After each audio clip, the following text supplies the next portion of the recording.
Hello everyone and welcome back to the Great Book of Grudges. My name is Nathan and we're here with Be'lakor. A smaller video, but I feel it's rather important as I've seen a lot of people ask about this in forums and so on. We're going to talk about the Dark Fortresses. You see, when you play as a Warrior of Chaos faction, this could be Be'lakor, this could be Archaon, any of the Champions of Chaos such as Azazel.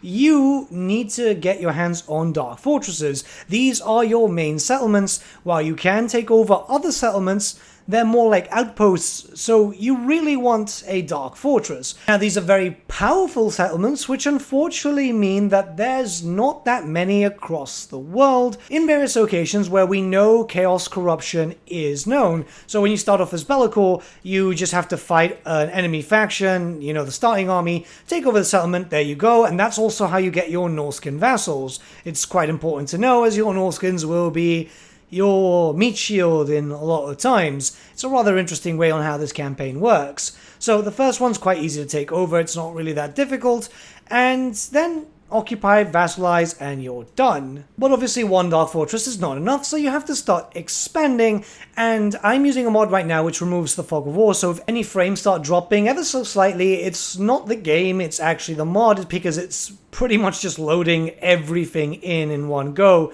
But anyways, so you have to travel, say for example if you're playing as Be'lakor, you can travel into Norsca. You can start finding Dark Fortress locations, which generally are the provincial capitals for these areas, and that's usually the case for most areas as far as I'm aware, if not if it's all. But yeah, it's pretty limited. It's usually one per province, and it's not in every province in the known world. So you have to start expanding, you have to start moving around.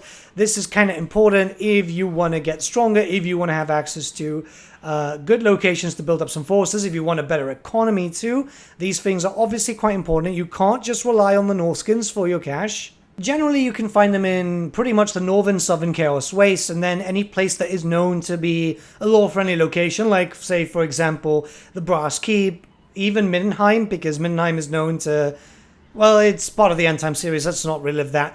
But, yeah, and a few in Cathay, which is very interesting, because right now we know next to nothing about Grand Cathay, especially what type of chaos corruption happens there, how many cults there are, so them putting something in Chang'an, Weijin, and even Nangao is quite interesting. Nangao does make sense because it's very close to the Bastion and loads of people come in and out, so it does make sense for some spies to come in. But yeah, this is just something that I wanted to talk about because it's very, very, very, very interesting. Now, I'm not going to go throughout the whole map like this because the map is massive and there's not that many, so instead, here, have a map, and this one just kind of points out all the locations of all the Dark Fortresses.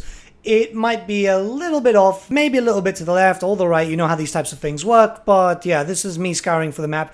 Interestingly enough, nothing in the Southlands, when we are aware there's some chaos stuff in the Southlands.